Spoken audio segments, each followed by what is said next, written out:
Hello, everybody. Alongside the Kings Island original enthusiast Don Helbig, I'm Ryan Sir, and this is Tower Topics.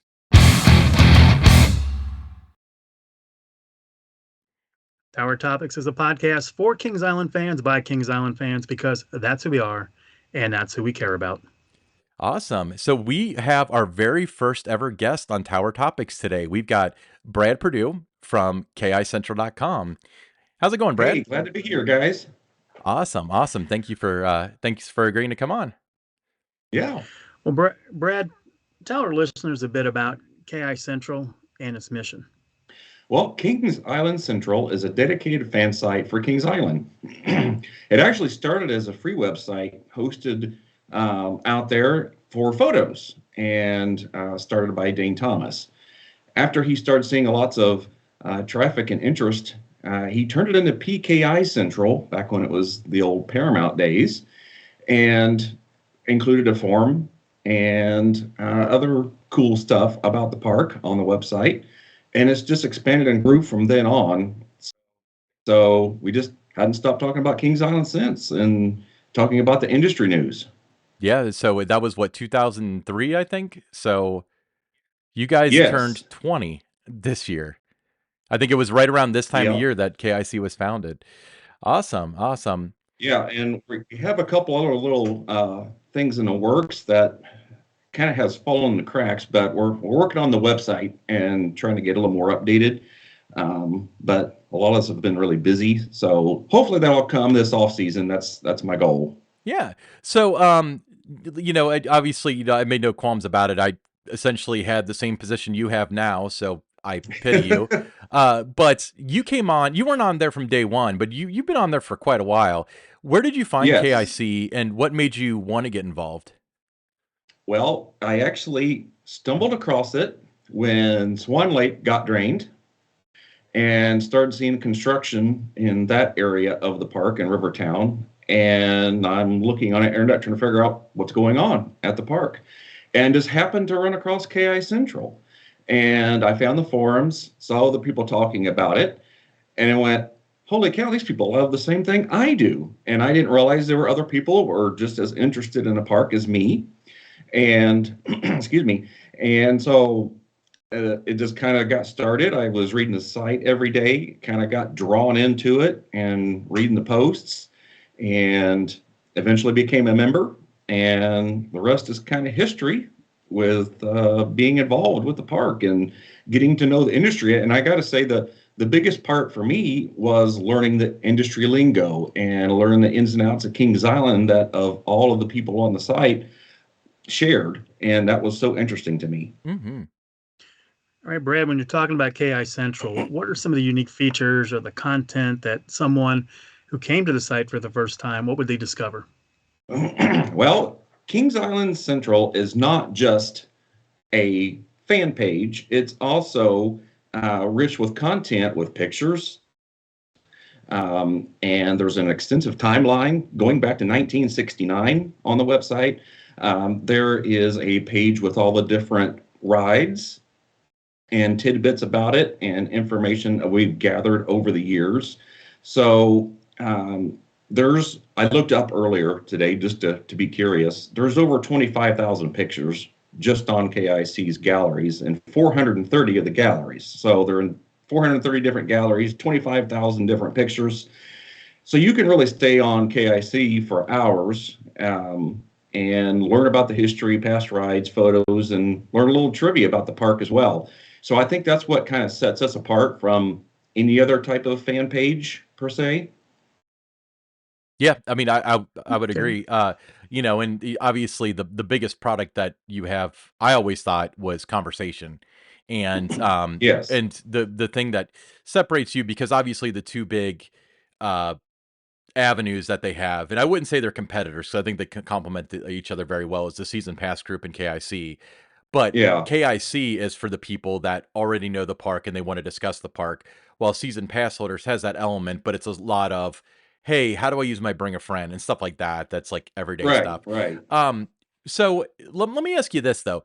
So uh, I can describe what I did as media director of KIC. Can you describe your role? Because I'm sure it's changed over the past 5 or 6 years. Well, first and foremost, it's moderating, of course, Hmm. keeping track of the forums and all that kind of thing. And there's a lot of trying to keep good content out there and, and fresh content and keeping up with our social channels. And people want to know about the news of the park. And a lot of that comes from the members and on the forums because obviously I can't be there 24 hours a day. Hmm. So, I get some of that news directly from the members who are in the park at the time. And then I might post something on social and redirect some attention to the site and have people join that discussion that's going on that, hey, I just learned something about this that is happening with the beast, and I want to go see what everyone else thinks about it. So that's what it's a conversation starter. And I think that's kind of my important role. And lastly is to keep growing the photo gallery. Yeah, awesome. All right. All right, Brad, talk a little bit about some of the, challenges that you have in this role. Some of the rewards maybe for managing a fan site, especially when you have one that's centered around one specific theme or interest like a Kings Island. Well, keeping the site moderated, like we mentioned earlier, that is really the hardest part of the site because there's so many different personalities with different emotions, and we know how those intent and tone come off in written words versus having a conversation. So, trying to make sure everyone's understanding each other and what their intent is when they make a post. Um, but I'd say the most rewarding part would be meeting new people, getting to learn different personalities from the site, and putting a name with a screen name. I mean, that was always really cool to me because you'd have this conversation with somebody on the site, you have no idea who they are, if they're male, female, a teenager, 80-year-old, you didn't know. And sometimes having those chances to meet each other in the park, for instance, or you hear someone in the line going, "Hey, I posted this on KIC," or "Did you see this on KIC?" And you're going, "Well, who are you?" And then you learn someone's name and develop another relationship with somebody that you didn't have with just a screen name. Yeah, I know. You mentioned the screen names. I remember, way back when I first started at Kings Island as the PR manager, there was a Kings Island event, and everybody came to it with their name tag, with the username. And I would like look at someone. It was not anything what I would have expected based on how they were writing things or what their take was on something. It was just totally different. So that was fun and unique. Yeah, some of the younger members too, it's like, oh my gosh, I thought you were at minimum an 18-year-old and you're writing at college level on the forums and you're 13. It's just really interesting to see that. And I guess to also answer the question again, probably the biggest reward for me would be actually meeting my wife on KIC. Uh, I will say KIC is not a dating site, but I know of at least 4 couples, and I think Ryan probably knows more, that have met on KIC or indirectly met on KIC and are now married. So I know Ryan's over there thinking about this. Can you think of I 4 more I than can think 4? of I can think two. of 4 off the top of I my can think of head. two, but let's not use names. Let's just be happy for you Yeah, and let's your not use wife. names. Now you got the flip side too here, where you also have some that, well, you've had, the people that met and they got married. You also have those that were married now they're divorced because they spent too much time on KIC. Well, and sometimes they double up. They Well, I got hope that's divorced not going because to of be the case KIC, for and then they me. met somebody on KIC. Yeah, I mean, so bringing back to your point about, somebody posts stuff and then it's like, I didn't think you were like that. It's kind of like when somebody's driving slow and you pull around them and you make sure you take a look so you can fulfill whatever stereotype is in your head. It's the same thing with the screen names. I assume that whoever's disagreeing with me is just some punk kid, and it's like, oh, it's a lawyer that knows better than I do. But that's one thing that's always cool about KIC is that when they're painting the Eiffel Tower, for example, and sometimes we'll speculate like, I think they sandblasted first and then they do this. Like, we have no idea what they're talking about or whatever. But every once in a while, you'll have like, hey, I'm a professional painter here. I'm not working on this project, but this is the process. So you hear like right from the horse's mouth. So, but Right. to expand on the previous question, obviously, meeting your wife is probably the most rewarding thing coming from the KIC, the dating site. But what are some of the most rewarding things like from being the media director, like in the park, like experiences you've had, and um, yeah, that sort of thing. That's what I have in mind for this. Getting, well, after being on KIC and you're starting to get more of the industry lingo and understand how things work, you're able to uh, appreciate the park more for what it is, because people come in, they go, oh, they're making, thousands of dollars an hour. They can throw money wherever. And then when you get down to it, people don't realize how much it costs to run all those rides and all the associates and the maintenance that is required. It's like the maintenance teams at Kings Island do an amazing job. And the whole park as a whole, I think, does an amazing job, especially if you visit some other parks and you're going, oh, wow, you don't realize how good you have it at Kings Island because they really do run the parks really well. Yeah.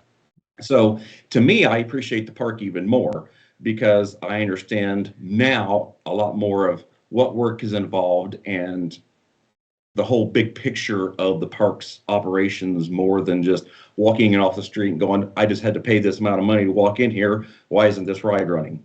Okay. They've got rules, they've got regulations. They can't just open something up because they want to. It's not like the park doesn't want to. Something's keeping them from doing it. So you get to understand some of those little nuances of how the park operates that most people don't understand or really care to understand. And you pick that up being on the forums and different sites. Yeah. Brad, you mentioned earlier that, you have people that are at the site or at the park that will, share information with you about they saw this or that happening on a particular day. But in terms of like the latest news with the park, if they've got a new ride announcement or new shows announced, new food unveiled, and that, how do you stay up to date with those kind of things, the latest news, the latest developments at Kings Island, and once you get that information, what's your first like priority? How are you sharing that information out there? Well, you mentioned we rely on the members a lot, but when the park releases like a press release or I hear from the communications department about something, then I will share that on our social media channels. And there's also a forum, a forum just specific for KIC news and Kings Island news. And it's called the KIC Newsroom thread. And you can go in there, and I only put stuff there that we know is factual. Either the park has told me or it's already been released like a press release or something. That is kind of yes, this is the truth, actual news story from KIC. So we try to be a little bit of a news outlet as well in that regard, not just a forum site. And so whenever we get that, I try to build that out into a little bit of a twist in my writing from the park, and also try to give that back to the website as well. So I know that you're familiar with my past work there, but there's always a link back to the Kings Island website at the end. So if it's particularly, let's say, Camp Snoopy, and we put a press release out about that, there's always going to be a link at the bottom that sends them back to the Kings Island website. So that way, once they found out what we have to say, they can see what other people have to say on the forums, and then they can go check out what exactly the actual park website has to say. And seeing that traffic go through, it does send a lot of traffic back to the Kings Island as well. So it's beneficial. We get traffic, you guys get traffic, and it's a good combination. I think that's what we can help do, build relationships between the park. We're kind of helping each other here. But staying up on that is trying to get that information out as fast as possible and share it with not only on the website, but on our social channels as well, and direct people back to say, hey, look at the conversation that's going on. Yeah, awesome. Hey, so what's like some sort of interesting anecdotal like fan story or guest story that you've encountered or heard of through KIC? Like, is there any like funny story that you can think of? I can't really think of a funny story, except there was one time there was a story about someone that a squirrel jumped on someone's shoulder and rode Diamondback. I've heard that story. I don't know how true any of that is, but that's most definitely a funny story. I don't know if someone made it up, but man, they sure were adamant about it at the time. So I'd say funny story. That's probably it. Whether it's true, I have no idea. But something that doesn't really fall in funny story, probably one of my favorite encounters and being on the site is seeing all of the members that, we talked about some of the members being 13-year-olds before. Well, some of those have grown up. We've seen them, and I know you've also seen some of these guys grow up and gotten into the industry themselves. Oh yeah. And for Yeah. me, that is really cool to see because some of these guys, I've known when they were younger.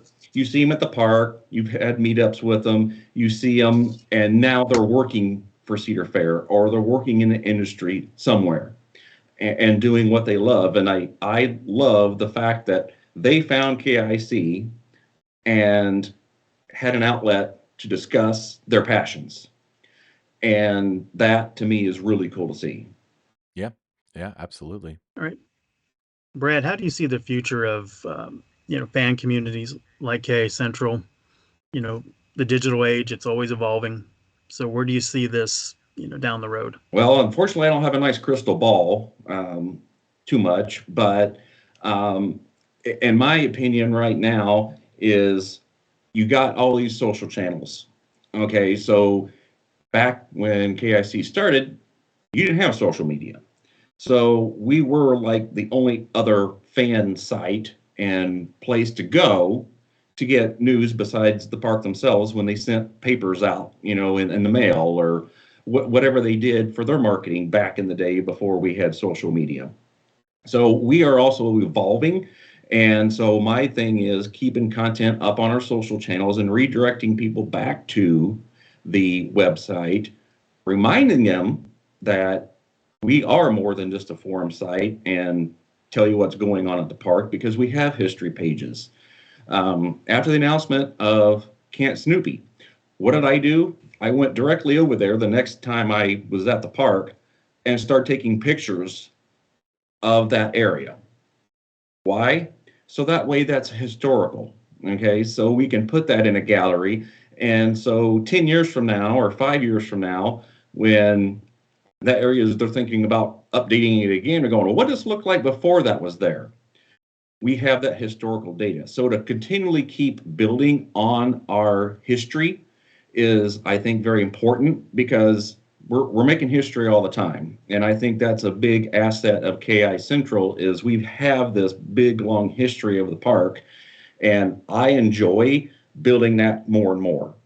So I put about 1,000 photos a year in the galleries. And in fact, I've run us out of space a couple of times, and Matthews had to go in and do his magic to get it to work. But yeah, I think incorporating more and more of the historical stuff and showing people, yes, we stay up to date and we give accurate information about all that historical data. And I think that's what's going to keep us relevant and unique because I don't know of any other website that has the extensive amount of history and photos and such that we do, at least for a regional park. I don't know if you guys can think of anything, but I can't think of anything that has that amount of content, just historical and photos. Yeah, I don't think anyone does, Brad. I Much think you're less right there. the forum site included, as an added piece for members to discuss. Yeah. I mean, I even in the last like 6 months, there's been something that has like I couldn't remember or whatever from 15 years ago when I've searched the forums for hot terms and stuff to try to find posts on it, and I can usually find it. But Brad, let's go to modern day. So you attended Halloween Haunt this year. What were your thoughts on Haunt, and what's your wish list for next year's Halloween Haunt? Well, I was happy to see the fog back Hmm. and a thicker use of the fog this year. That made me really happy because I know that has been taxing the last couple of years. And to me, that just brings the atmosphere of Haunt together. And in fact, I wouldn't take my kids when they were younger because between the darkness and the fog, I was really afraid to lose them. So I always told them, you're not going to go till I feel comfortable that I'm not going to lose you or something. So they didn't get to go till about 12 years old to 13, like the recommendation Right. for Haunt. Um, I kind of use that as my, hey, park says you can't go. Mm. Um, might have been a little bit my own fear of losing them in the park and not know where they are. But I do like the fog. I did like that the fact that the chainsaws returned, and because I think that's a really fun thing to do is using lawn tools and stuff like that to scare people. I like that. Um, I would say what I'd like to see different going forward. I wish it was a little bit more intense with the scare zones in the houses. I feel like that's kind of gotten flat, but I don't know if that's because they have to for legal purposes and all that kind of thing, where that falls under, okay, we got to make sure we're not getting too intense in this area. Because I don't know about you guys, but it sure seems like there's a lot of strollers riding around during Haunt. And it's like either the guest or not is concerned that their toddler's going to get traumatized, or Haunt is not that scary. Maybe a combination of both. But I would like to see a little more intensity, and I don't know how they mix that to intensity versus where's that line, you know? So I think that's a good conversation. I don't have the answer, but I would like to see a little more intense than it has been in the last couple of years. All right, Brad, in August, Kings Island announced an extension of the Planet Snoopy Kids area with Camp Snoopy. It's going to be a new boomerang coaster in there, a new kids play area. Mm-hmm. What has the sentiment been on KICentral for this new capital for next year? You know, I was really expecting to be grumbling because I figured people are expecting something to be filled into the vortex spot. And now here's another year that we're not getting something put in that location. But it actually was received very, very well. I think KIC members realized that the kids area hadn't got anything in the last several years and really could use a little bit of a refresh. And I think families are also going to really enjoy it because that's a couple more things extra in Planet Snoopy or Camp Snoopy that they're going to be able to enjoy. And the families, I think, especially the parents, being one myself, luckily I don't have little ones that small anymore that I'm chasing them around in circles, but having that play area, I think, is going to be a very nice reprieve for the parents to let them go kind of play so they can kind of update their photos on their phone or whatever and not have to worry about are they tugging on some other kid's shirt or trying to cut line because they want to be next, you know. So I think that's going to be very well taken, not only from families, but I was very surprised at how well it was taken on the forums as well, because I think most realize that families is a very big part of Kings Island. And there's a lot more people in that kids area than than most people realize. You know, I think that's the biggest piece of Kings Island is the kids area, and we have a great kids area, and this is just going to add to that a little bit more. All right. Yeah, awesome. So just to wrap things up, once again, for those of you who can't look at the description, where do you find KICentral.com? KICentral.com. But you can also follow us on Facebook, X/Twitter, Instagram, YouTube. We've been a little more active there, and I've been. That's actually kind of a little hobby of mine is between the photos, and now I've been dabbling a little bit into the video stuff and kind of learning some of that. So I may not be great at it, but I'm kind of learning as we go. And we've also now that Threads is out, you can join us on Threads as well. So we got lots of different channels you can follow us on and join us on the forums and join a discussion and join other people who are very passionate about the park. Fantastic. Yeah, I think you're doing a great job on X. I see those come up in my timeline all the time. Appreciate it. Awesome. Cool. Yeah. So we'll have a link in the description to KICentral.com. Obviously very near and dear to me because I didn't found it. That's a common misconception, but I came on the staff about 2 months after it was founded, and I was on until 2016 or 17, whenever I started getting too deep into the industry to uh, commit to Kings Island without getting paid. So Right. you're in that situation right now. But okay. So Right. let's Yeah, move this on. is all volunteer. No one's getting paid for any of this. Right. So let's move on to our Tower Topic listener question, and this is a pinned tweet at the top of our X/Twitter, where we can be found at Tower_Topics because Tower Topics was taken. But the question is, this is coming from Jared. Any chance Don attends Coaster Stock 2024 at Kings Island? A lot of enthusiasts miss him and would love to see him there. Don, any chance of you attending Well, Coaster Stock in 2024? well, Because you are missed. appreciate that people miss me. I miss them too. Coaster stock, it's an incredibly tough ticket to get. So number one, there'd be that, piece of it right there. The other piece of it is if I were to get a ticket, that would mean I bump someone out that maybe they've been there 5, 6 years or whatever in a row, and now they couldn't get a ticket because I did. So I would think about things like that. So, you never say never, but I would say the odds of it, not good.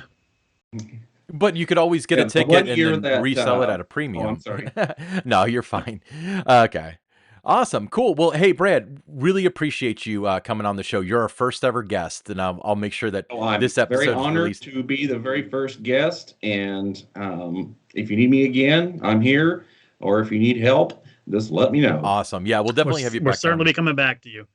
Especially, with Winterfest opening up, we're going to want to get your thoughts on that. And then, you get to the spring, Camp Snoopy opens, you got these other events. So, you're certainly going to be someone we're going to call on to let us know how it's going.